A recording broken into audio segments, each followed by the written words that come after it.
Now, in the early 90s, that's about 91, you formed a band called All the Young Dudes. Now, Yeah, well, did that feature Pierre from Pseudo It did. Pierre was with, and and Warren McLean from Divinals. Okay. And that was born out of just us having a bit of fun and making a bit of money. It was amazing. It was acoustic. It was a 6-track. It was a 6-track EP, yeah, and it was released through EMI because we were all still signed to them, of course. So they decided to release this. And EP. how did you, Pierre, and kind of and all the others kind of? Well, we were all mates. I mean, Kids in the Kitchen, Pseudo Echo, and Geisha. We all played together all the time through the 80s. I mean, gosh, Pseudos and us toured heaps. You know, right through 85, 86. You know, Pseuds were great to us. We toured on the back of them around Australia heaps of times, and we got on like a house on fire. And Pierre, particularly, and I got on well. And the same with Kids in the Kitchen, and I seem to get on best with bass players. With Craig Harnett, yeah. I was going to bring that up actually. You started a rock project, Dragonfly, with Craig. Yeah, well, after the All the Young Dudes thing, which went really well, you know. There was a lot of interest in that. Did you record any video clips for that? Yes, we did. Yeah. And in fact, early next year I'm putting another YouTube channel. I'll send you a copy of it with all the clips from the other projects through the 90s. We did a great clip for All the Young Dudes, actually. It was really good. And it was a bit cutting edge with a lot of the computer graphics, and we had access to some really good technology. You know, we had some friends in the filmmaking business. So this great clip came out in 91. But, you know, we all moved off on our own projects, and one of mine was a long time desire to work with Craig Harnett. Okay. At his studio in St Kilda called Hot House. So we put he's still running that. Dragonfly.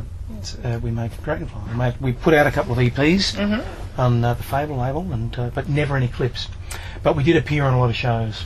Okay. Back to videos. I was supposed to bring something up. With Rainy Day, you had a remix version of Rainy Day. We did. With a different video. What was that kind of all about? Man, that was just us trying to assert our creativity. You know, because actually, I think the remix is a really good remix. Yeah, I mean, Ken and I went into the studio and remixed a 7-inch and a 12-inch dance version, and then we spoke to a video maker, Greg Harrington, I think his name was, and we said we want to direct our own clip. And he said, "Oh, okay." He goes, "We want you to be the cameraman and be the tech guy, but we want to direct it." So we all sat around and came up with these brilliant ideas. You know, we thought we were the first ones that had ever come up with them. Of course, you know, they've been done to death. Let's go down to the 12 Apostles and film on the beach, and let's do some studio stuff, and let's get some Venetian blinds, and you know. And so we made these clips, and yeah, you've seen them, obviously.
But was the point of the remix aimed like at clubs or? It was. Yeah. But one of the main reasons we did the remix was that we felt that Rainy Day had never really charted well, even though it was a radio hit. You know, it got a lot of airplay.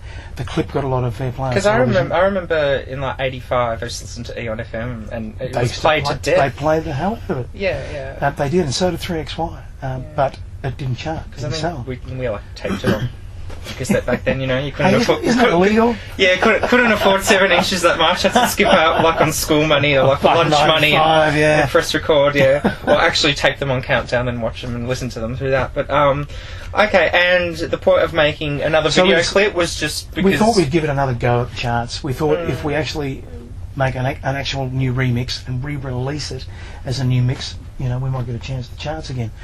But it didn't. It did exactly the same thing. Because it's really weird the fact that you kind of call a song that kind of missed, because I remember hearing it. It was like a hit, really. Radio hits. You know, there's been a lot of bands through the years that seem to get a lot of airplay, but don't chart for some reason. You know, yet everyone remembers them and knows the name of the song, but it's not in the charts or not high in the charts. It's kind of weird, like with a lot of Australian bands at that time. Like they had like a few chart hits, but then.